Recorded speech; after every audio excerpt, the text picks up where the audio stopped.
All right. Hey, good evening, everybody. Welcome. We're actually joining tonight to talk about the book from Eric Cross, A Dream of Light and Shadow. I'm your pseudo host, I guess. We're gonna kind of do a little bit of tag team in this tonight because the stream is not working, so we're gonna do more of a podcast style, I suppose. But I'm BCG Furion on online, otherwise Norman, and we're here with Eric Cross, the author of the book we're talking about this evening. Eric, go ahead and introduce yourself as well. Hello, I'm the author, the first book of four. Thank you for having me. No, thanks for putting this on and having all of us. We have a few others joining us tonight.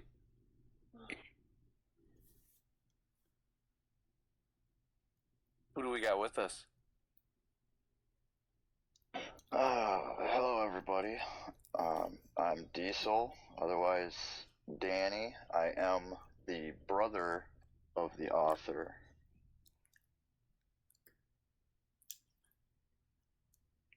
Yeah, my name is Bruce. Hi. I'm Eric's friend, and yeah, I'm stoked to be here. How's it going, everyone? My name is Michael. I'm otherwise known as Impulse 89 on here. I am also a friend of the author, but I'm an avid fantasy reader, and I kind of was intrigued by this book, so I kind of picked it up and have enjoyed diving into its depths. Ooh, right on. Diving into this is pretty deep too, Eric. This book here. How long did it actually take you to work on this book? How long have you been doing this? Well, do you want the long version or the shorter version? We got nothing but time, my friend. So, Speaking of deep, give us the long version. alright, so actually, my writing journey began when I was 17. I had this dream of these two kids, a boy and a girl, going through this dark forest, and they came upon a clearing with this, like, silver pedestal and a book on it. And as they went to touch it, these wolves came out of the forest and started chasing them. From that dream, I've got 10 dozen plus stories. It just sparked all of it. And so, A Dream of Light and Shadow was originally a different title. It was the very first book I ever wrote. And so, technically, I've been working on this for almost 15 years. But Wow. I had published it through a third party that was somewhat of a scam. I did get screwed over in the beginning. I was young, didn't know what I was doing, looking for. And so I didn't even have the rights to my own work for 7 years. So after that 7 years, when I got my rights back, I decided to reinvent the entire thing. So it's got a new title, some characters have new names. The original book was actually what is now book one and two fused together at 300 pages. And what you'll notice now is book one is its own thing at 500 pages. So, quite a difference. That's incredible. And it's a long time coming, so that's really cool. With that third party publisher, that's too bad that it sounds like you had a bad taste. So is it just something, I know you said you're kind of young, something you just kind of rushed into or just wanted to get it done and get it out there, or uh, what was it that? It was a little bit of everything. I was excited about having written a book and I was anxious to get it out there and wasn't seeing some of the obvious red flags, but then there were some other red flags that were definitely a lot more hidden. And so it's just something I fell into, I learned from, and I have not made that mistake again. Fair enough. And you said so. This all this started with a dream that you had way back in the day, and from that dream, you've come up with 10 other ideas, 10 other books. That so this being part of a series, is that the plan? How many books are we gonna get out of this? So this series is one of seven, and this series is going to be 4 books long.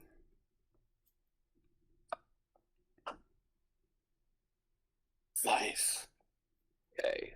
All right. That's it. Sounds like are they going to be about the same length as this one, or are they going to be even further along, or more pages each time? What's the plan with that? The four in this series? Yeah. Yeah. Yeah, so right now, book two is on track to be more like 700 plus pages. And with what I have planned for book three, I'm projecting it to probably be over 1,000 pages. That's incredible. I know you said this book we're sitting around 500. By my count, we got 485 to be exact. So to graduate all the way up to 1,000 plus pages, that's pretty incredible. Um, so that's going to be pretty deep, a lot to sink your teeth into. Now with this book, I've made it a few chapters in myself, so with just those couple chapters, I've got a lot to talk about. I know everybody else here is a little bit further along than myself, so they have even more to talk about. So I'm really excited to get into some of the details. Get into, unfortunately for anybody listening, spoiler alert. Oh, So yeah. this is your opportunity to Yep. be careful about what you listen to, because there probably won't be much of a filter tonight. Yep, and we will talk more about it later, but there is an audiobook coming, so if you want to wait to read it or listen to the audiobook or both, again, this is the spoiler warning. We're going to talk about everything. So, No, absolutely. One thing I do want to do before we get too far into the discussion, I'm going to go ahead. I have a few other questions. I do want to read the back of the book, but I also want to hear from some of the other people, kind of their initial thoughts before we dive into more of a deeper discussion, if that's okay. absolutely. So I'll read the back of the book. It's pretty good chunk. I wish I could show the book right now. That's, I think, one of the Yeah. cool selling points, and one thing I'd be doing on stream right now. I would love to be showing it. Actually, if you have well, the recording going, you might have a way to show it, but that might be a little too complicated at the moment. But the cover of the book, super cool. I'm a big fan of this color scheme anyway, so I'm a little biased. Blue's my favorite color, so having this, there's this pillar and this bluish green kind of backdrop, and you see this silhouette of this guy facing what looks kind of like, oh gosh, how could you describe that, guys? What would you describe it as? Are you guys looking at the cover or anything at the moment? Actually, yeah. Sorry. Not currently, but I can read it in just a second. So, It's like the some kind of cover, magical aether looking. that's exactly what it is. It, Being wasteland. It's just kind of weird because there's no like you see him standing next to a column, but other than the column, there's no real architecture or kind of buildings on the whole thing. So it looks like he's facing this wasteland or desolate area.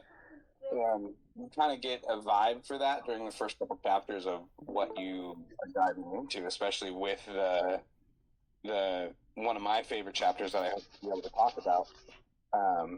But it's definitely a good cover. It really kind of gets you intrigued in what possibly the story could be, without really revealing too much about it. I think that's a pretty good description. This wasteland looking, kind of place. There's, lightning, there's clouds, and that's where the blues kind of coming in, and there's this green kind of glow to this wasteland look to it. So here's what the back says.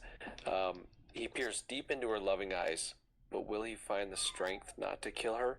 A new life, new friends, and a new romance that gives his life purpose once more. Yet the demon within seeks to strip it all away with a snap.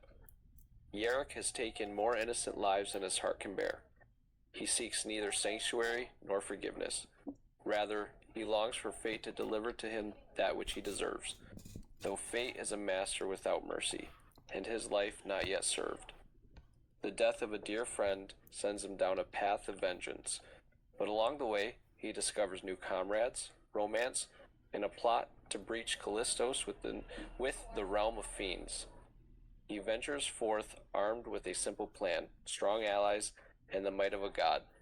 But desperation breeds betrayal, and soon it all falls apart. Angels clash with fiends in a storm of aether, the stars descend upon the world, and he clenches it all within his twisted grasp. But will he set it free, or will he crush it and pave the way for a new age of darkness? That that opens up a lot of questions. It makes me wonder. Again, I've only gotten a few chapters in, so I kind of gotten a taste, but it makes me wonder what we're gonna be running into in this book, man. Eric, tell us a little bit about what we should be expecting out of this book. So it's always hard for me to describe because everything is interconnected. So to describe one thing just leads to more questions about more things into other books. But in this particular book, it is definitely more of an introduction. There's a lot of time spent on introducing new characters, all these allies that the back talks about. I try to give them all a nice introduction, and build upon their relationship together. And whatever you think is happening up front, there's always something more happening in the background. And then even beyond that, there are subtle hints at even more going on. There's like 4 or 5 different plot threads going on, but I only focus on one of them because the others are meant to unfold in later books in the series. Cool. I wanted to roll into kind of some more questions in the panel here. How far along has everybody made it so far? I am probably one of few people that have actually finished the book. Nice, Wow. nice. I only made it to chapter 6. Well, chapter 7 finished. I finished 6 today. I'm very excited to go on to chapter 7.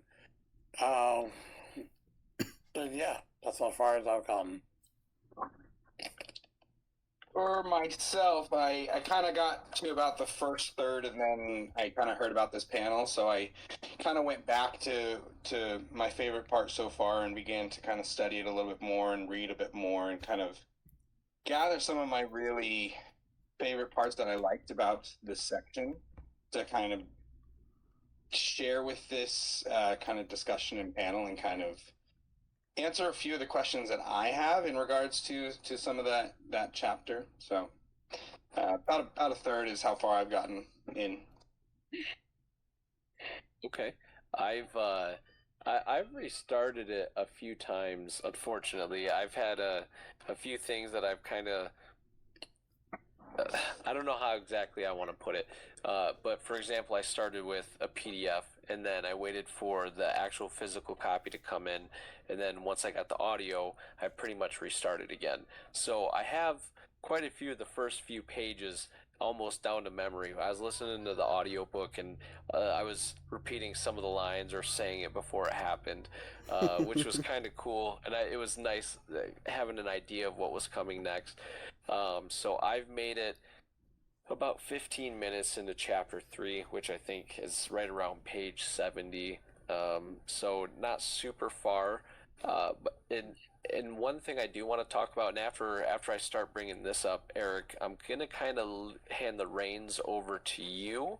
Now that we've kind of gotten through the intro part of things, because I have a feeling that you have some questions that you might want to ask us, but I'll kick it off with, I want to talk about one of my favorite characters so far, if that's okay. That's perfect. That was probably going to be one of my first questions. That's what I had a feeling. So I figured I'll start it off with that, and then I'll let you take it over, and you can kind of pick our brains a little bit about the. Sorry, are Are you guys going to one moment? No worries.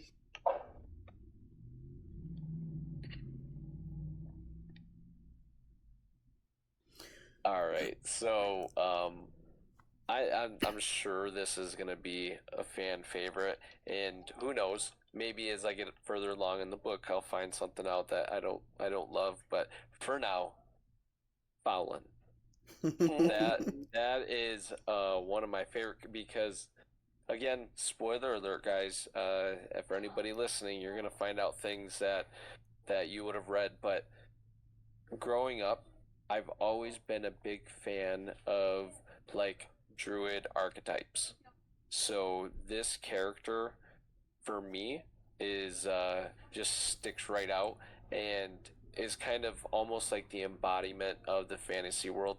Not that we haven't seen a ton of stuff that shows you fantasy with, abilities like blinking over to something or fiends appearing out of nowhere.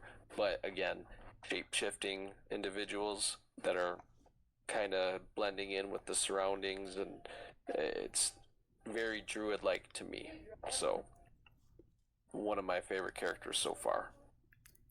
I can definitely see that being a trend, and I would have to agree that he is also one of my favorite characters. He's so cool.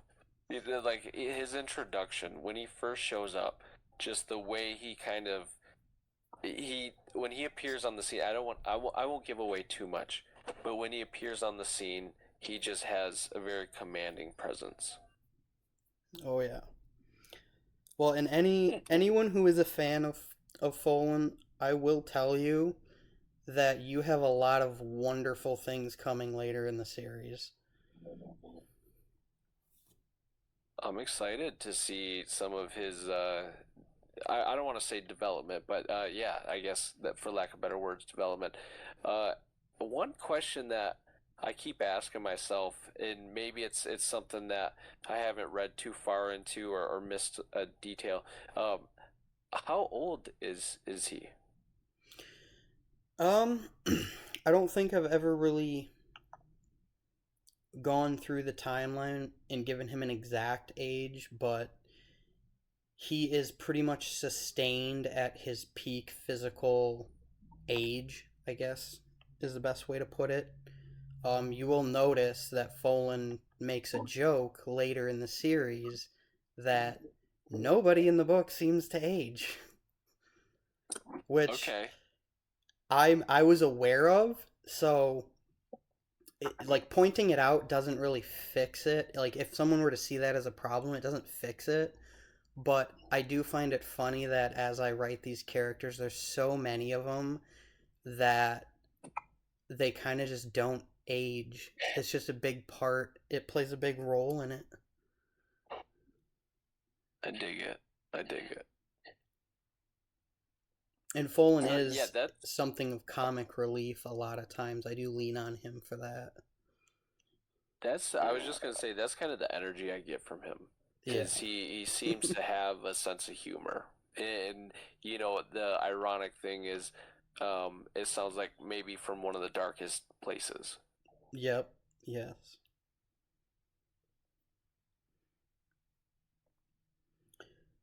All right, well, heck, let's keep this going. Danny, who's your favorite character? Well, oddly enough, my favorite character is also Folan.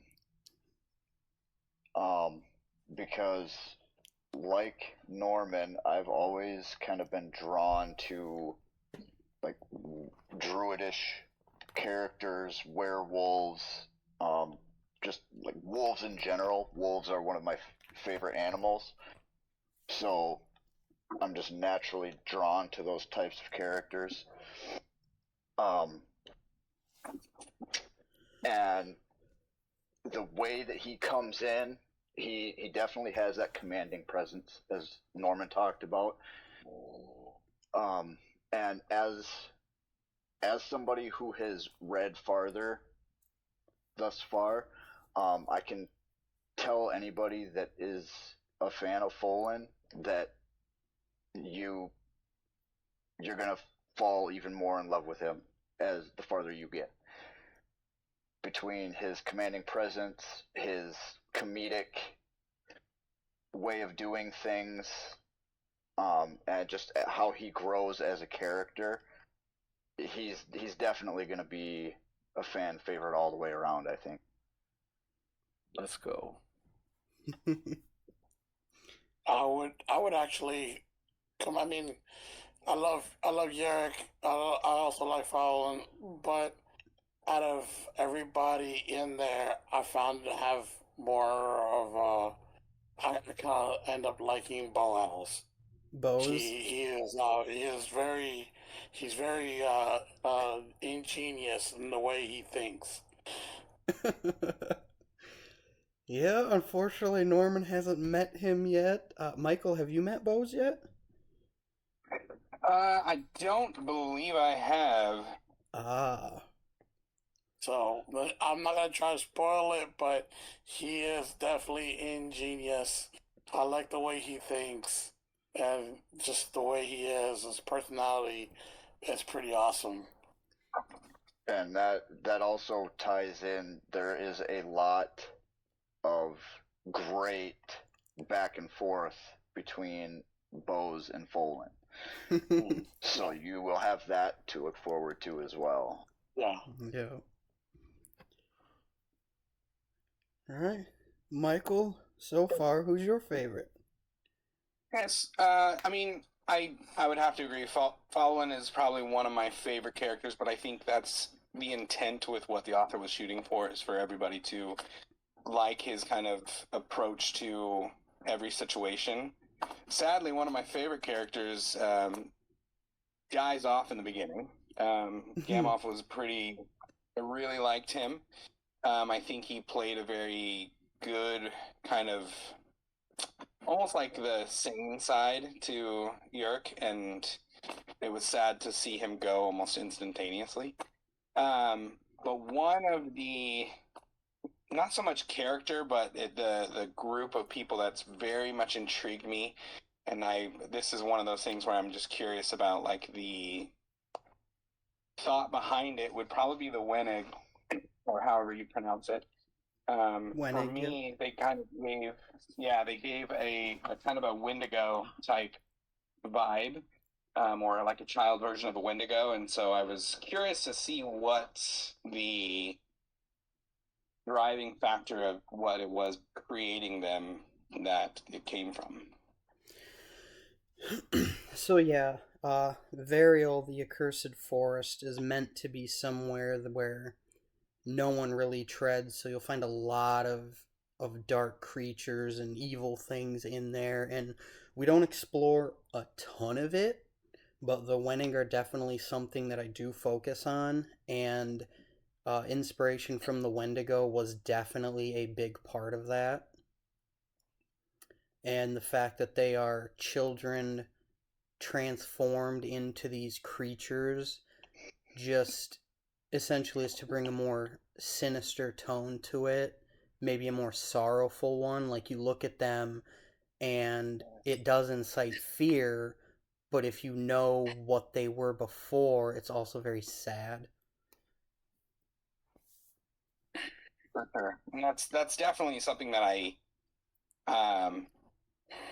really liked, was just how you gave a purpose to something that is often overlooked by, like, you could say that could go missing in this forest all along and leave no thought to it, but you kind of create a story for those individual characters that don't really have a role, but you give them a more supporting role throughout the whole kind of build up of an introduction to Fallon. Yeah, and I do try to do that. There is a creature that I have planned for book 2 where I don't just have the creatures there as an obstacle. I have an entire social structure for them. I have designed them in such a way to where their design caters to their behavior, their mannerisms, how they eat even. So I try to give everything as much purpose as I possibly can so that it's not just there for the sake of, you know? Uh-huh. Those things they're pretty haunting, man. The way they move around and act, and I remember reading about them and finding out that they were children. Like you said, it was so sad, you know. Yeah, and it's one of those things, you know, I could just I could just have them there, but like Michael said, that's it. That's as deep as it goes. But there is more to it, and I think that that helps make the world a lot more alive because everything in the world does have more story behind it than what you see. And so I think that that's important. Definitely helps flesh out the world. I agree. That can also be frustrating at times too, because there are characters and or monsters that get shown, but they don't get that attention right away by design. So you get introduced to this character, this monster that you're like, oh, this is really cool. I'm really excited to see what this is all about. And then you're like, oh, nope, you have to wait till later to get that explanation. It's like, no. Is is there a certain character that I think you're referencing right now? For me in particular, the character that I'm speaking about is Aurora. Aroa? Yes, I knew that's what you Yep. were talking about. Um, she comes in late in the book, and she comes in such a way where, as the reader, you're drawn to this character, and you're like, okay, this character is really cool. I want to see where this goes.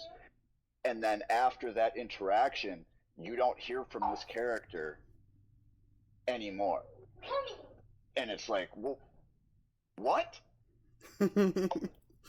Yes, that is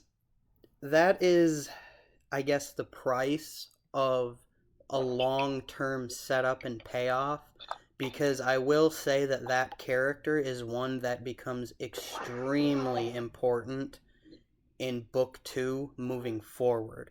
But I didn't want to introduce her out of nowhere in book 2, so the setup is here in book 1 and the payoff will come much later.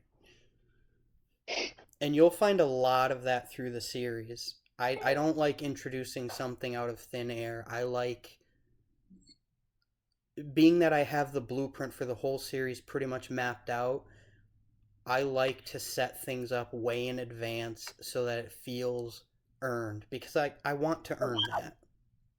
I don't want to just pull things out of thin air, you know? Well, and it's good for the world building too, because everything has purpose. Everything has a meaning. And for me, that's a big deal in anything, whether I'm reading a book, whether I'm playing a game, watching a movie. It, to me, in all of that media, it drives me nuts when something is just thrown in to fill a spot. Yeah. Like, I like to have that meaning for everything that's going on. So that was a big thing for me reading through the book. I can't help but picture. I don't know if you guys would know what I'm talking about when I say it, but the Charlie conspiracy meme when it comes to all the setup that you must be doing, you probably have like a yarn wall, all these different strings attached to all these different connecting points. Yeah. I keep most of it in my head, but I do have documents within documents within documents to keep it all on paper as well. But yeah, there's a lot of moving parts going on. Oh, So far, what's we haven't gotten through everybody's favorite character, have we? Yeah, I think we did. I Yeah, believe yeah, we did. so. Man, so that yeah, I can like you said, I can see the trend starting, and I'm really excited to see the development of where the rest of the characters go. It is a little disappointing that Gamov died so early. I was really hoping that, especially with Yerrick saying, "Nah, man, you're gonna do it yourself. You got this." Um, and he didn't end up making it. So I was really optimistic at that point, but I should have known better. Well, I will say that right away that was a big challenge for me, and I don't know if I've succeeded or not. But when you introduce a character so early and then they die that early, it's really hard to draw out emotion. And so the only way I can't make the reader feel for Gamoth because they barely even know him. So the best thing that I can do is make them feel for Yarrick's reaction to it. And that's a really tough thing to pull off. And so that's what I aimed for because a big thing for me is emotion. I try to write a lot of emotional scenes, whether it's sad, whether it's funny, whether you look at this character and you're like, wow, you really need to die. Something. I want that emotion. And so introducing Gamoth so early and then getting rid of him so early, did I land on the mark? Was it as impactful as I wanted it to be? That's that's for the readers to decide, but that's what I aimed for. Well, I can tell you from my perspective, I mean, maybe Eric's reaction and moving forward, his recalls back to, different times might have helped, but I do feel like you get enough time with him to kind of get an idea of what he's about, what his role is, and what he means to Yerrick. So I feel like as a reader, you do understand the loss, and you kind of feel what's going on. So on both fronts, I feel like there was an accomplishment there. I appreciate that. That is definitely good to hear. Yeah, you get on the front end and the back end. Yeah, I'm gonna have to say that that part where Gammoth dies actually did hit, and I just like man, it really sucks to see a friend die. I was like, man, that really, and the part that where he like blamed himself because it was his fault. He brought him into it, and everyone else tried to hunt him down. And the fact that he lost a good friend right off the rip, that did, yeah, I'd have to admit that part. I think one of the lines that kind of drive it home was, "I was no substitution." Yeah, Yeah. I agree. And you're going to see that is going to echo, I guess for lack of a better term, that is going to echo throughout the rest of the series in more than just Yerrick as well. Mm. Because obviously that scene is talking about Gamoth dying, but in his final words, he speaks to Yerrick about his son, which is Folan. And so Folan is going to play a pretty big role in how that affects him later. I have a question. Okay. Okay, because there's so many ways that you can read that name. Is it Folan, Fowlin, or how directly is that name said? Like, which way is the proper way to say his name? I say Folan. I know a lot of people that say Fowlin, and Fowlin might be the quote unquote proper pronunciation. I'm not 100% sure, but I like to call him Folan. Okay, there you guys have it. But, Michael, you were talking about Gamoth quite a bit. How did you feel about that scene? Well, I can't remember where exactly you and I had the conversation about like how it's the it's the major opening scene to the story, and it's almost like one of those points where you're like, all right, well, if this is the tone of the book, I don't know if I want to keep reading this book, because like um, I've had a lot of situations similar to that kind of hit home, and it does tug on the heartstrings, and I think you do a very, very good job at kind of getting the reader not only to feel for Gamoff, but also to get inside of Yurik's head and kind of build that emotion that, for some readers doesn't even exist. And so you do a fantastic job in developing a relationship over the matter of 4 or 5 paragraphs, and really kind of getting people to feel for him. And then, the following segment where he spends the time burying him and kind of creating that scene really kind of helps drive home an even deeper meaning that, it wasn't just a friend, it was somebody who meant a lot, because it talks about how long it takes to put together a grave like that for somebody, and it has to be somebody important. And I think that's communicated through the villain.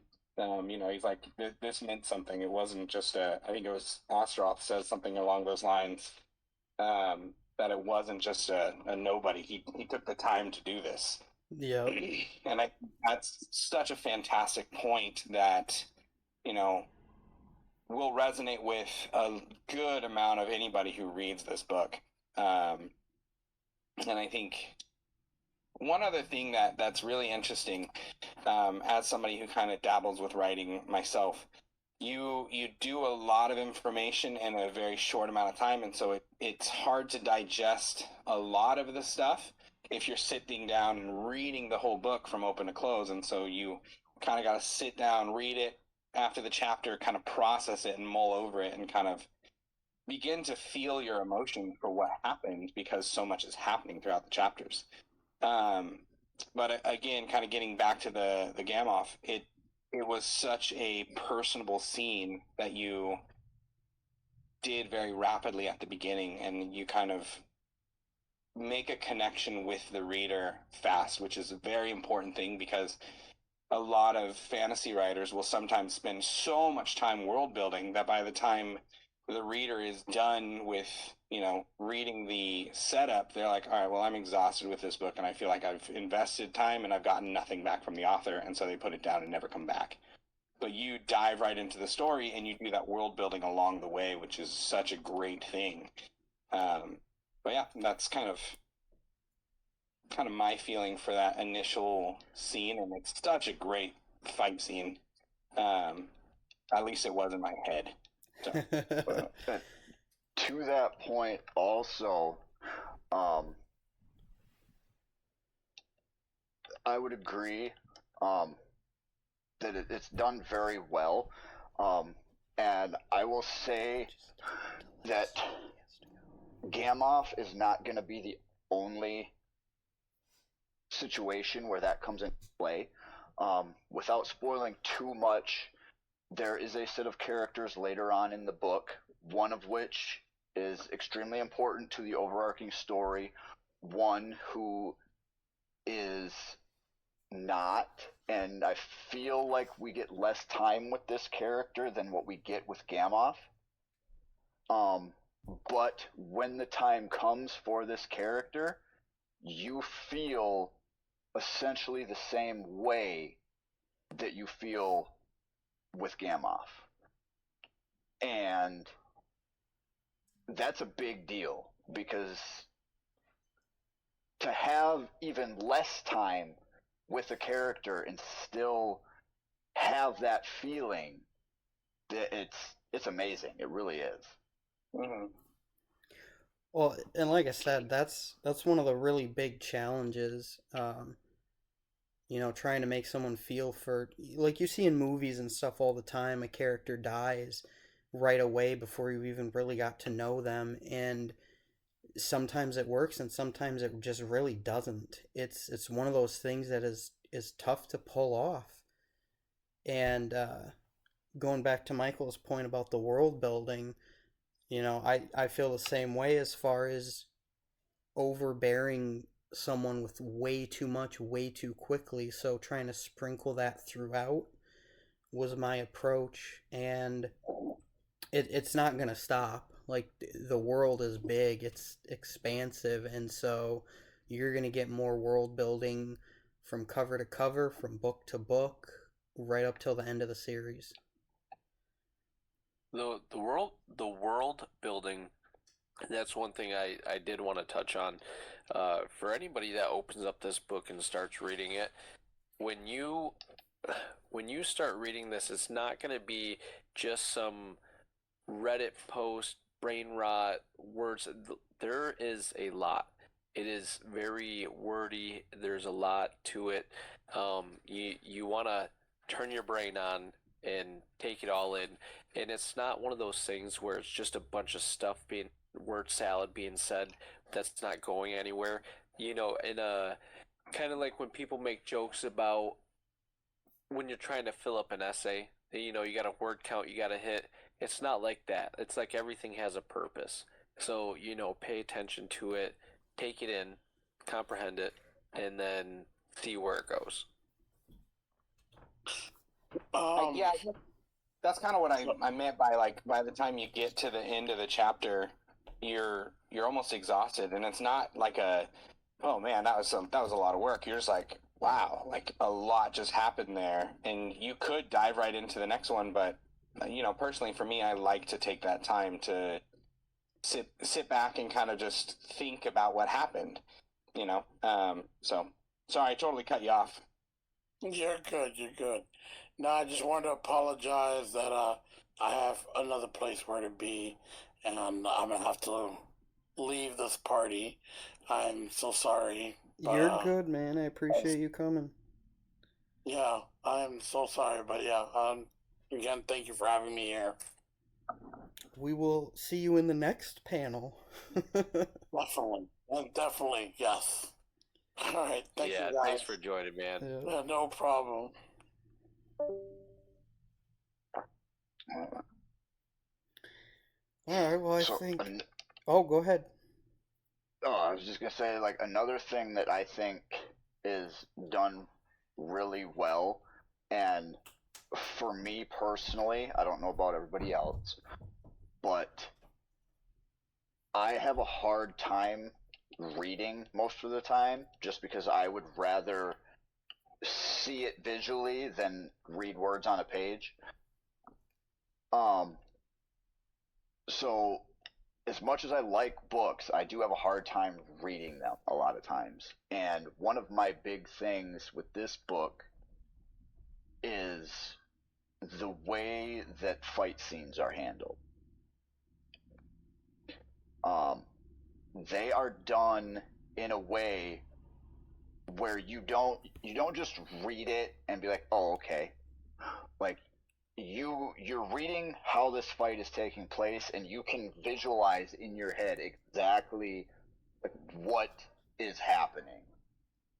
And for me, that is a huge thing, to be able to read it and also see it in my head. I think that was very well done. That's huge. I definitely agree with that, and that definitely piggybacks off of kind of what I was saying earlier with there's a lot going on, there's a lot to read, everything's going somewhere, and when you're reading these fight scenes, I mean, even the book opens up to so much going on. And when you're reading this fight scene, you can picture everything in your head. I also have a little trouble reading and sitting down, focusing, and really paying attention. Like, there's a lot of times I'm the type of guy where I'll read a paragraph and then I'll go, what the heck did I just read? And read it all over again. And I might have to get through it a couple times before it sinks in. But when I'm reading this, it was pretty easy to picture and kind of, once you think anime style, it's really, everything's pretty fluid. It makes sense. You don't wonder, wait, how did we get over here? How did this happen? It, to me anyways, it all plays out perfectly in my head. So it all plays out, and the words go hand in hand with that. Mm-hmm. Yeah, one thing that was important to me when writing out fight scenes is I didn't want to have characters kind of be teleporting all over the place. Like, not as an ability, but as, like, you had brought up, how did we get here when they were just over there, you know? So, character positioning, rather than saying that they clashed swords for 5 minutes, I actually go through step by step what is happening during that clash, almost like choreography. And I think that's important because each stroke of the sword can have meaning, can change the direction of a battle. So to experience that, I find important. So that's what I try to portray.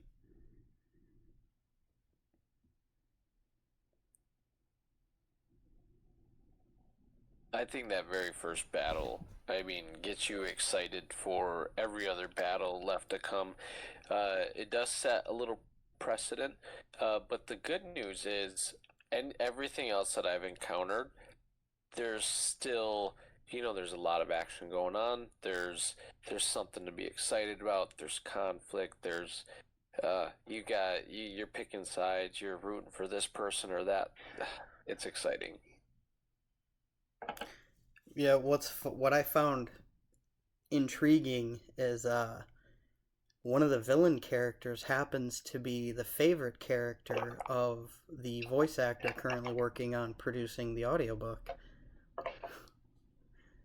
That's So, awesome. I so can kind of see it. yeah, and I try to give my villains a little more life other than they're just a villain number three, you know?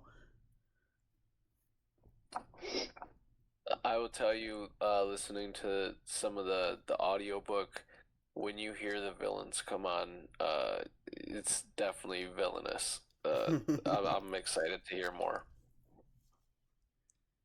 Speaking of the villains, one of my favorite things that I haven't really seen much, I mean, I've seen it in various forms, but the blood scrying, I think that is something that's completely refreshing and new take. You know, like I haven't seen it very often, and at least I can't recall exactly a book that's done it. But it's such a unique way of doing a communication. But it's a very almost uh, devilish form because you're using the lifeblood to communicate and using it for very dark means. And so I thought that was such a unique thing and very cool. I was completely blown away when I was reading about it. Yeah, yeah. That was Well, really cool. and you'll see later that there's not a lot of ways for that communication to have occurred, and so to take that darker approach, it definitely it's almost kind of like world building in and of itself based on who's using that method because it is the fiends that are using it and they are the evil in the world, and so Mm-hmm. that form of communication for them is definitely the darker form. And you'll see, whereas the humans, traditional raven, send a raven with a letter or a spell or something to send a message, that's very standard, that's very light based, it's very easy. But then you see that blood communion going on, and yeah, that's a much darker thing. And they're not Well, it's not the taking. first time you see the blood. I mean, well, when you see him scry, that is the first time you see the use of blood for magic. But then when he has his dream when he's with Fallon, he his own blood is powering this portal that then opens up to this whole dark dimension. And so it's a different way to do blood magic without kind of copying and taking directly from what other people have done. And so I just thought it was neat and refreshing to kind of have a different take on that. Right, right. Well, and like I said, what it eventually leads up to is opening that portal to the fiends, to the realm of fiends, and so once again you see that connection between blood and this evil. And actually, book 2, if you're intrigued by that, you'll really like this one scene in book 2. I won't get into it because that's a little too much spoiler, but I was pretty excited writing that scene. And it has to do with a character you will meet in this book. So, Okay.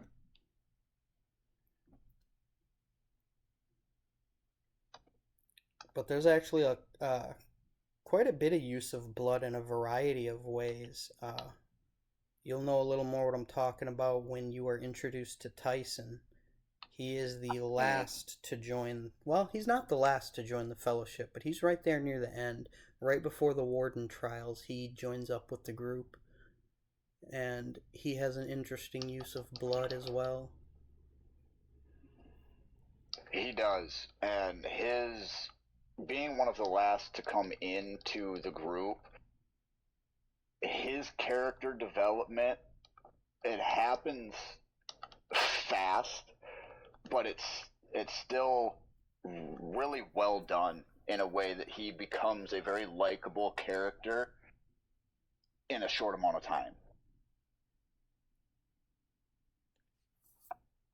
And then when you see his kind of power, you can't help but sit back and go, "Oh, damn."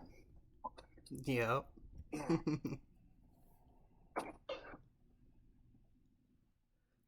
It'll be nice when we get further into these later panels and everyone kind of knows exactly what we're talking about with him, but yeah.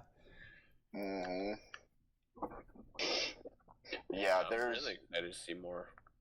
there's definitely a lot that is going to come into play that I'm curious to see what everybody else thinks.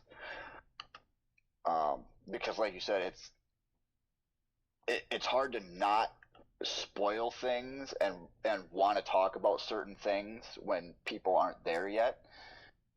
So it's going to be very exciting when more people get to those points to hear the thoughts, because there's a lot of cool things. A lot of cool things. Yeah, I agree. And, we did give a spoiler warning, but it is difficult to discuss some of those spoilers and some of those things within the panel if everyone doesn't know exactly what we're talking about, But once everyone does get caught up, the gloves are off, spoilers are on the table, and we're going to dive into everything. Yeah, I'm looking forward to getting there. And you mentioned that there's a lot of cool stuff, and that's one thing. Like, for example, we say there's a lot of cool stuff going on here. One thing that I think we've completely glossed over, nobody's even touched on. I mean, let's talk about Yarrick for a second. There's a lot of cool stuff going on with our main character. I mean, he has this ability that uh, it makes him untouchable in a way. He has. I mean, I've seen, for example, regeneration, and it almost the vibe I get from this one ability is that it's more of a conscious thing. For example, there's a scene where he has a cut and it's not healed until it's acknowledged. So that seemed more of like a conscious thing to me. What's my interpretation? Am I close? Um, it, it is definitely more involved, and you will definitely get more out of that the further you go in. He is not 100% in control of it, but Ooh. yeah, he definitely has some control over it. And that's something of a character development, actually. Um, but that kind of brings up another challenge when writing this is if you think about like Wolverine, any situation you see Wolverine in, and are there any stakes? Because he's not gonna die. He's not gonna die. And so that was the challenge I had. You see Astaroth basically drown him in mud, Yeah. and then he just gets up. It's like, okay, well, what's gonna stop this guy? why do I care when he's in danger? So trying to come up with interesting stakes surrounding him was a big challenge, and I actually really enjoyed coming up with it. And there is it's gonna lead somewhere. There is a very it's more than just he's my main character, I don't want him to die because he needs to be there. Oh, there's a reason. There's a lot more going on behind the scenes than what you realize, and you're not gonna figure that out until probably book 3. Sure. And one cool thing too ties into that too, and it ties into one of your previous comments about it kind of reads like an anime. One of the things with Yarrick is when he's in situations like that where he is losing a battle and he's on the brink of death. In a lot of animes, when characters are in that position, they get back up with no real explanation other than, they get a quick power up, and it just happens because they're on the brink of death. With this, there is more of an in-depth explanation of why and how Yarrick got said power up. So you're not just left thinking, oh, okay, well, that happened because of course it did. He needed a power up to survive this and be able to keep fighting. You actually get that explanation, so you get more backstory, you get more character development into how and why things are going on. Yeah, there's a scene. I wanted to talk about a couple of my favorite scenes as we get into more of these discussions. But to that point, there's a scene that I was thinking about earlier that I thought was pretty cool, and it doesn't necessarily, this particular scene doesn't necessarily have to do with gaining some kind of advantage internally or anything. But it was a scene where I remember thinking, oh man, how is he gonna get out of this? And it didn't end up with like, oh, he just did it just because or whatever for the plot. So he's got these, shadowy horsemen type things coming after him, and they've sunken their scythes right into their different body parts of him, and he's kind of immobilized. But Fallen comes out of nowhere and saves the day and helps him out with, the way these attacks are described. You're thinking that there's not any hope, but turns out that, hey, maybe there is. So it's really cool to see, but he doesn't just make it out of the situation because of something random and you wonder how.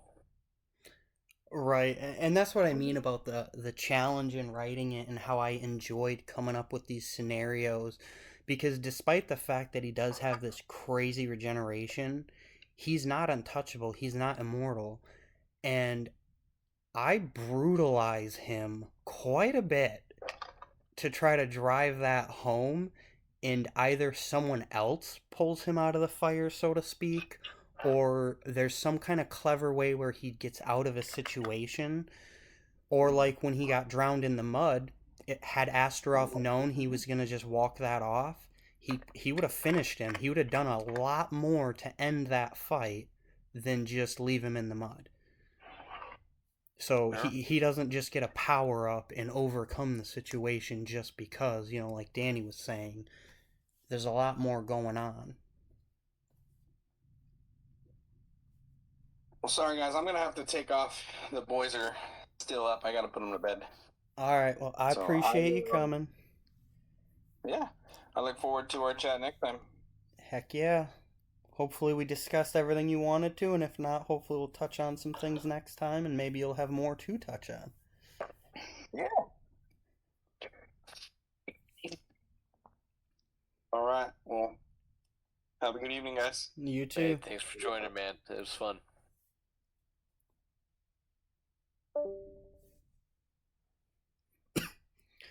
And so there were 3. And then there were 3. No, I'm excited to get further into it because I do wish I had more to share and more to talk about. There has been a lot that's gone on, and I'm really excited to see more of the different areas. For example, when we're in this, busted down cathedral, and just kind of like this demonic, dark feeling place. I liked reading about the different areas and kind of picturing it in my head what it would look like, and put myself there. So that's exciting. Yeah, and that goes along with the world building. Is I tried to make a lot of interesting areas. There is a place called the Spurned Forest that you'll come to, I believe, in chapter 6. And we don't actually travel through it. It's more of just a reference, but you get some backstory to it. And like I said, it just helps with that world building. And maybe it's something we'll go back to later. I know for book 3, book 3 is going to go to a lot of places. My world is broken into the Anvil, the Reach, the Pinch, and Calem's Bite. We're going to see more of Calem's Bite. Book 3 is going to explore a different side of the Reach than what we will have seen up to that point. So not only coming up with these characters and these scenarios, but coming up with all these different locations has been a lot of fun and enjoyable, and I think it definitely helps to make the world feel more real and a lot larger in scope than what you might otherwise get. I agree with that. I mean, already the world feels pretty massive. I feel like as you're reading some of these scenes, you kind of hop around to these different places, and it doesn't feel like it's just, within this little tiny kingdom or something. You feel like kind of like you're watching a movie and it just cuts to this whole new place. And now we're on to a different scene where a different part of the story, something that's building up to something else. So that's been enjoyable. Yeah. So we touched on a little bit, but up to this point, what is your favorite scene? Man, I've been trying to think. Because there's been so much that's happened, and a lot of it's been something where I'm like, I kind of like peek my eyebrows up and go, ooh, that's fun. One thing I referenced earlier was when Fallen shows up. I mean, I thought that was kind of this bad. The way I pictured everything, that was pretty badass. When in the beginning when they're fighting with Roderick and Astaroth goes up, and then it turns kind of from this situation where it's like, hey man, pay up or I'm gonna cut you. And then all of a sudden it's like, you know what, we got bigger fish to fry. Yep. And that's the first example of what you see with the fight scenes, and it's so in depth. You can picture everything so well, and it gives you a taste of what these things can do, their abilities, their weaknesses, their strengths, and then it has an end cap of sadness, and sorrow, but also it's like, okay, here's your first hit, uh, let's go. Now the story opens up. We got a lot to explore. Oh yeah. Well, and now that it's just us 3, if I may go into a little bit of spoiler territory, but you will notice in that first fight scene that it is very difficult to break Astaroth's skin. He was tough. He was. But then when Folan shows up, his teeth tear into his throat like that. It's not just because Folan is tough. It's not just because I needed it to happen. There's more going on. Like I said, everything that I do, I try to make it matter. It's leading to something else. there is a reason that Folan is able to break through his thick skin so easily when others have such a difficult time. Well, that's kind of one thing I was mentioning earlier, unless because I'm not sure if I read it wrong or not, but Yerrick was attacking these. I can't remember the name of them, but like I said, these like shadowy kind of night wraith type beings or whatever, and they were just kind of dodging his attacks. The just turning into like shadowy smoke, and he was missing everything. But when Fallen shows up and starts swinging at these guys, it seemed like his attacks were connecting. Yes, so those creatures are called the Lynch, and Astaroth explains that they feed off of emotion like guilt and sorrow and things like that. So the more of that they can feed off of a victim, the less effect that victim is going to have on them. And so that is it's something of a metaphor almost. It kind of shows Yarick's emotions and what he's going through, his guilt and all that, versus Folan. Because in chapter 3, you get to see what Folan goes through, and then you reflect on that in chapter 2, and you realize that he has really come to terms with a lot of the stuff that he has been through, and so he has a much greater effect on these creatures than, versus Yarrick does. That makes sense. He just seems like an incredibly strong ally to have. Oh, yeah. He is. Oh, go ahead. Oh, I was just clearing my throat. Oh. But where Yarrick is very. They're both pretty cynical, but they're both on opposite sides of the coin. Yarrick is cynical inward to himself, which you'll see, and Folan is very cynical outward, which is why he isolates himself in such a horrible place as Varial, because no one goes there. He can just be alone and stay away from people there. And so they're kind of two sides of the same coin in that respect. And so they definitely feed off each other and complement each other, I think. I can see that. They definitely seem like a good. I don't want to say couple. Let's say duo. A good duo. Yeah.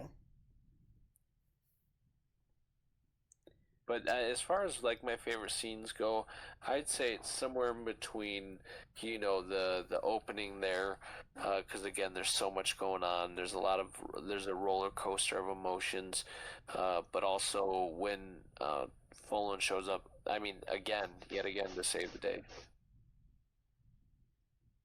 Oh, yeah.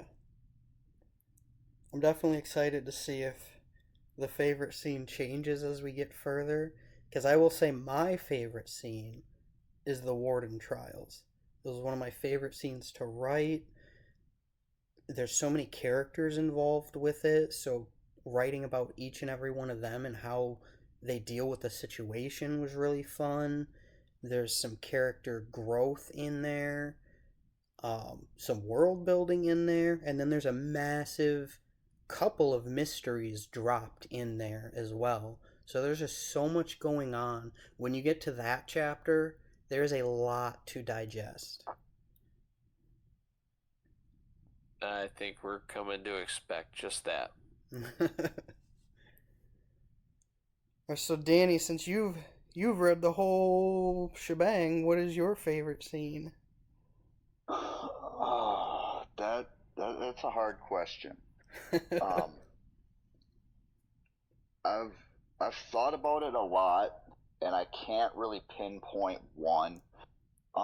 Three scenes come to mind off the top of my head, that I have a hard time choosing which one is my favorite. Um, of course, all three involve Folan. One being his backstory that you mentioned. Yep.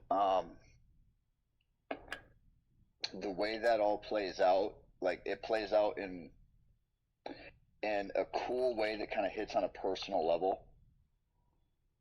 So that's one reason why that's up there in the list. But I won't go too far into that because I feel like that particular scene has a lot of spoilers for that character. Yes, I agree. I can agree with that. So I'll leave that at that. The other two scenes, there is one where he is in a fight, and it's not just any fight. He is talking mad shit through the whole fight.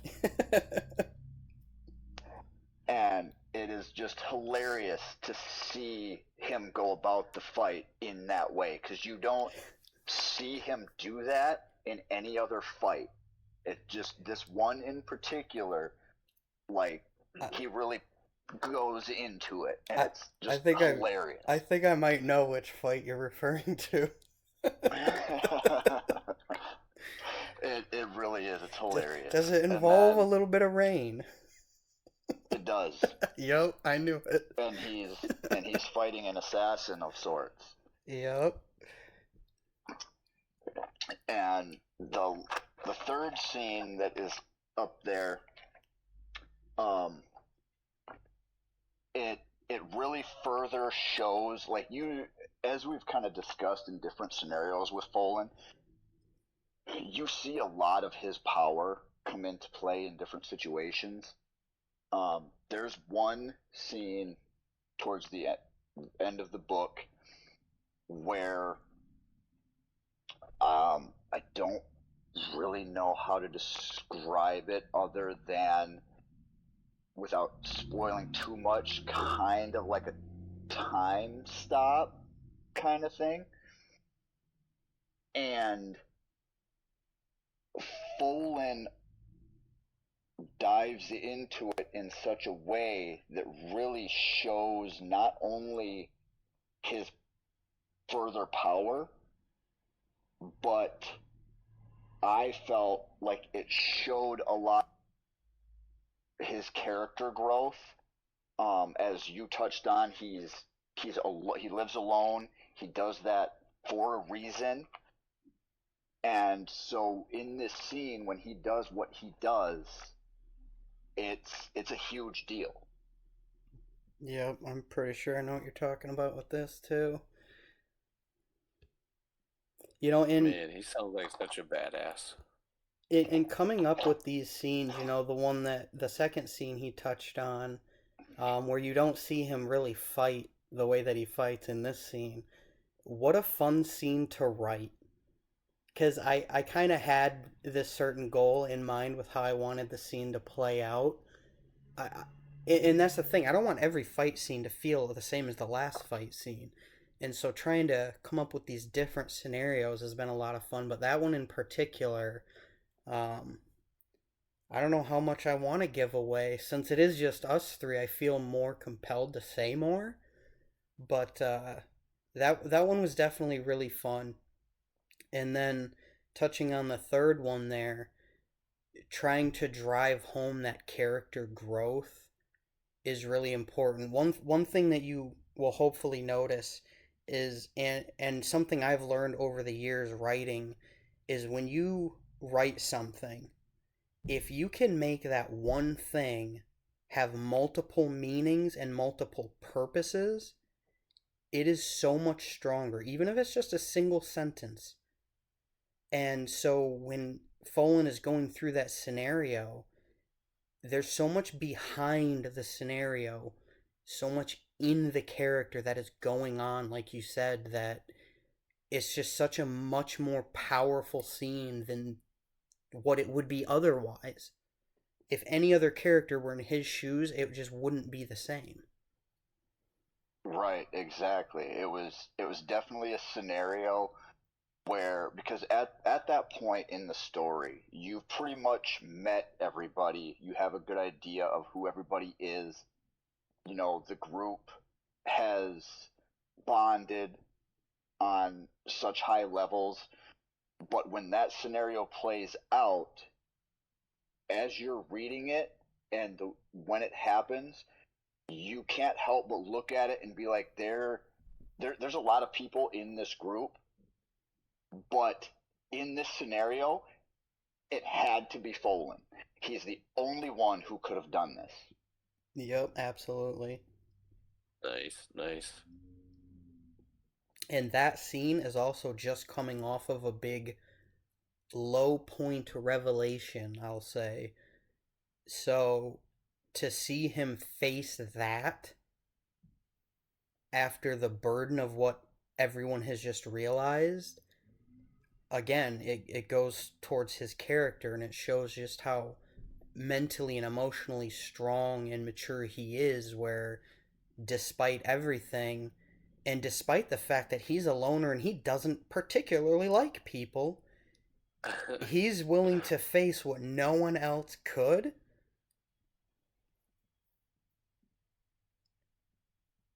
Those are the most fun scenes for me, is when you get those powerful moments, like I said before, where it really draws on emotion on any level, and it has multiple purposes, and those are always the best. Yeah, you got some wins and some triumphs. Those, I have to imagine, those are pretty cool, and it makes me really excited.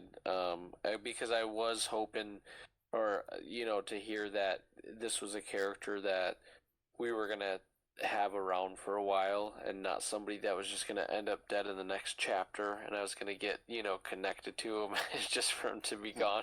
Yeah. Well, I will say, you're not going to experience a lot of death in this book. I'm not going to say that no one dies, and I'm not going to say that everybody is safe. And that includes through the entire series. But book 2 is where the jaws are going to drop, revelations are going to be made, and the series is going to take an unexpected turn that my hope is no one saw coming. And if you had any feelings of comfort towards any character, they're going to be gone. Wow. Let's go. That's exciting.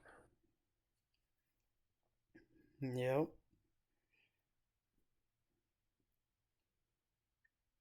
I will say, though, based on that statement, and I'm sure Norman will agree with me on this, if Folan dies, we riot. We riot it on, man. I'm not gonna confirm or deny, but all I'll say is I've got some big plans for that character. He's gone, dude. I'm moving into a shack in the woods. Nobody's ever hearing from me.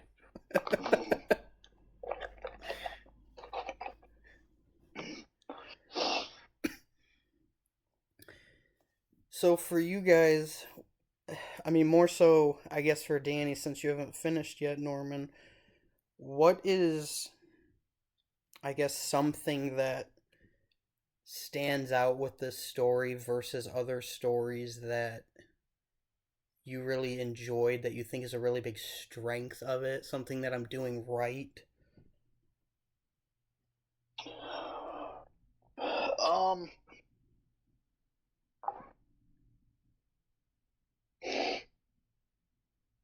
I think for me, like I brought it up earlier, it's hard for me to read books a lot of times. And a lot of that is because, as I stated, I like to see the visuals. It's hard for me just to look at words on a page and be able to get through it. Yeah. So one of the things that I feel that you're doing right is you're writing it in such a way that even for somebody like me who prefers that visual, to a degree I'm still getting that visual because I can visualize what's going on in my head, whereas reading other books, it's just you're reading words on a page, but you don't actually get that visual. Right. And so that for me personally is a big deal. It definitely helped be able to get through the book where I would normally struggle otherwise. Well, and that's an interesting thing to bring up because when I was doing the auditions for the audiobook, there was one gentleman in particular that pointed out the fact that he thought it was very weird the way I had written it, as if it's something he's almost never encountered before.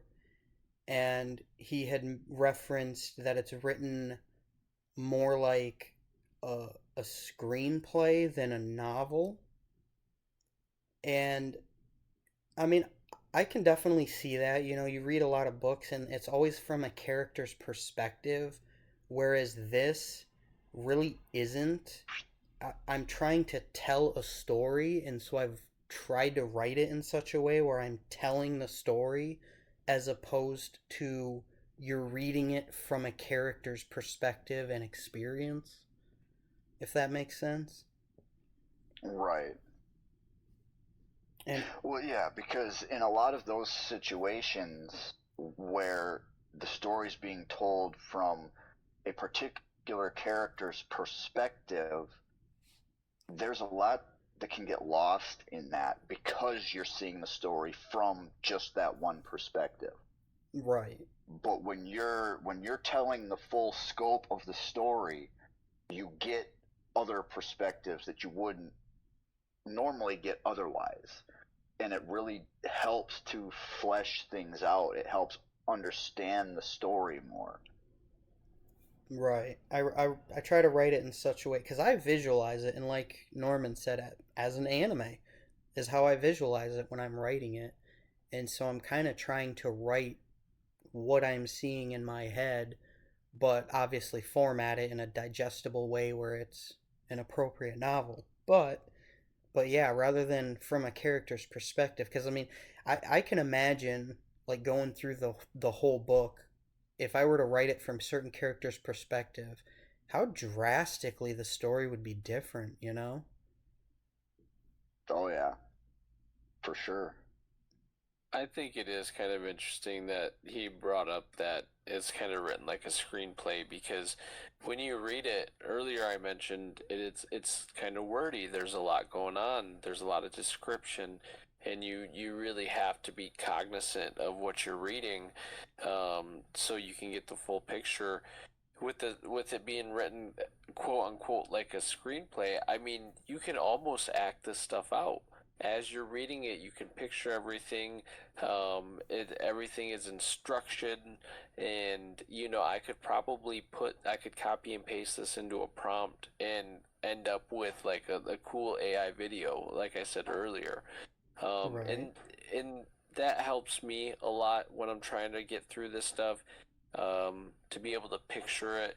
And I know we keep referencing, the anime, and out of curiosity, is that kind of like one of the inspirations for this book? What were some of the things that kind of helped you along with your vision for this? So, way back in the day when I first started writing the original draft, you'll notice as you meet the characters, there was a lot of inspiration from Diablo 2. You'll notice an Amazon, a barbarian, a paladin, a druid, a necromancer. You notice all these things, so it's heavily inspired by that. But in regards to anime, you'll see in chapter 5, as well as near the end of the book, some crazy abilities that you'd see in something like Dragon Ball Z, you know? And when I picture everything in my head, the way the characters move, how things play out, I don't think that I could visualize it as like if it were a movie as a live action. I just don't think it would work that way. It's one of those stories that if it was put into anime on TV, it would work so well. But you try to make it live action, and I think too much would be lost to try to do it that way. So anime Sure. was definitely a huge inspiration, just in the way that I visualize everything. And Diablo 2, that's really exciting. I'm a huge fan of Diablo 2. Man, in fact, after this, guys, let's get some Diablo 2. But I love that. So I can totally respect that being one of the inspirations. Oh yeah.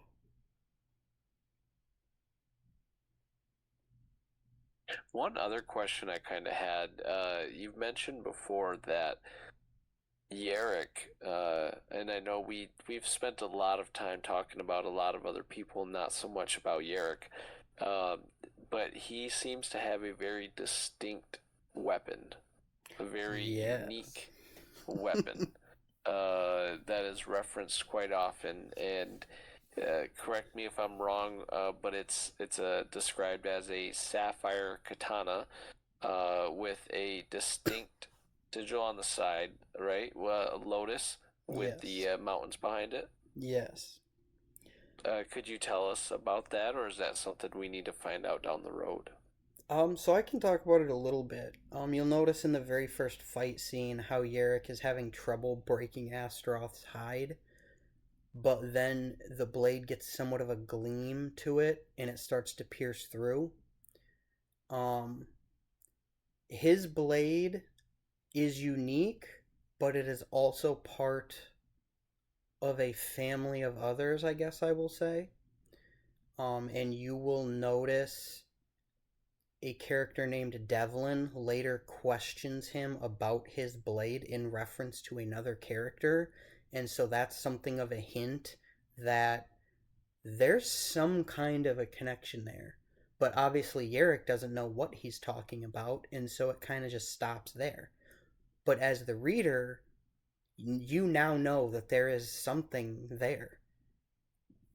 Um, and he will not be, like I said, him and that other character are not the only two with such a unique weapon. There will be others later in the series.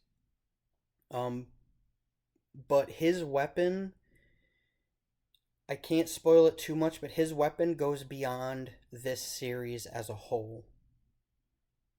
Wow. There's something much larger at play, and his weapon is directly involved. And there's a character, um, during the Warden trials, actually, they reference his blade. And so you'll notice in that chapter, Gabriel asks, should we take it now? And the other character responds that, now's not the time. He's going to need it. But that hints as Mm, to that larger thing in play, and maybe they know something that the rest of the characters don't know. So, okay. so like I said, I try to make it to where everything has like five different purposes and meanings, and it's all interconnected. And I try to leave nothing on the table that's just there for the sake of being there. But yeah, as far as his weapon gleaming and then being able to pierce Astaroth's hide, that is unique to his weapon. Every one of these weapons in the family has sort of a different property and ability that goes along with it. In the property of the Sapphire Blade is that he can enhance how sharp it is. And it's all kind of directly connected to the wielder's will. If he really, really wants to slice through something, that blade's going to get sharper and sharper and sharper, and it will cut through. But Wow, that's cool. he doesn't know that the blade has that attribute. There's a reason he keeps the blade, but that is not it.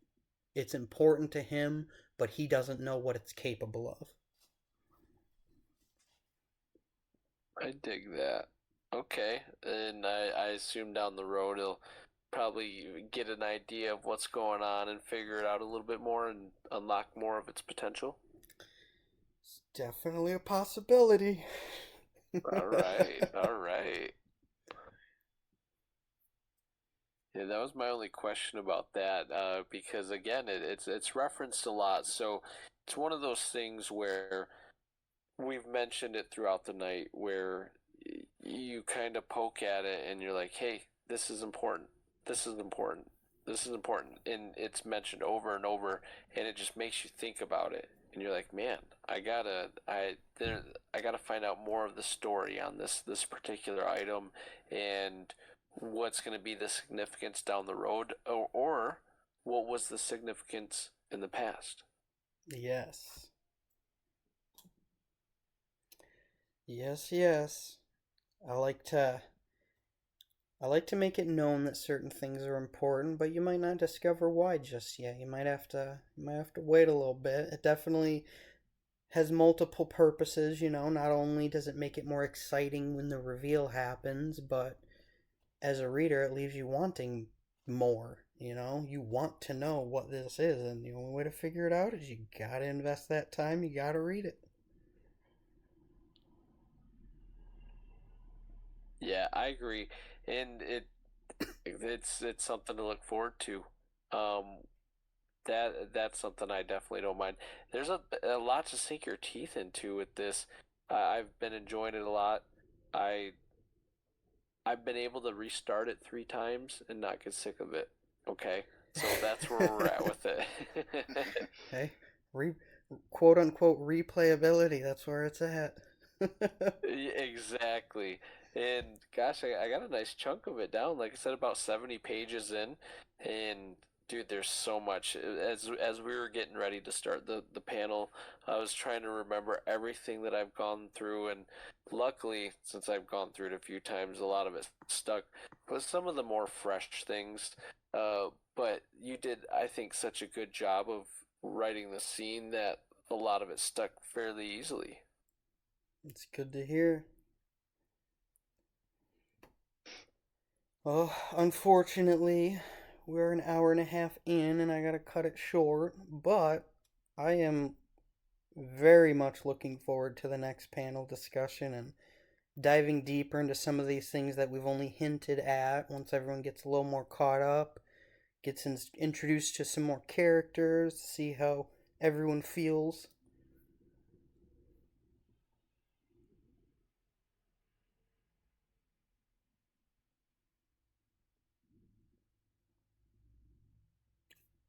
You guys still there? Oh.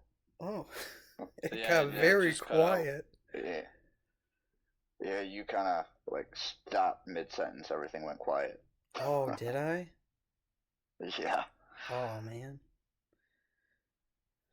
Well, anyways, all I was saying is I gotta cut it short, and I look forward to next panel once everybody's a little more caught up and we can dive into things we've only hinted at and such. I'm looking forward to it as well. I'll be diving back in now that I have more of the audio access. It'll be a lot easier for me to follow along or be able to get to it while I'm taking care of other chores. And lately, that'd be very advantageous because I need to multitask. Oh, yeah. But we'll have a lot more to talk about. Then we'll have more questions as I get deeper into it. And it sounds like the other guys. I'm trying to now. I got to catch up to them. I won't be able to catch Danny. He's already accomplished the mission, so I'll get to where I can, man. But I don't think it's very short. I think we actually covered quite a bit, so I do appreciate everybody tuning in, listening. Hopefully, in the future, we'll be able to do more on like a stream platform. But Yes. also, I do want to keep having these recorded like you're doing right now because then that way we'll be able to do it on different platforms and do different things with the save file and whatnot. So I enjoyed it a lot. We got a lot of cool perspectives and a lot of stuff covered, I thought. Oh, yeah. I was a little surprised, but also very excited to hear that Bruce's favorite character is Bose. I was not expecting that, but it's good to hear. I'm looking forward to meeting that one. Oh, yeah. I think you'll like You're him. gonna enjoy that one a lot. Especially like I said, with Folan being your favorite character so far, his back and forth with Bose, you're really gonna enjoy that.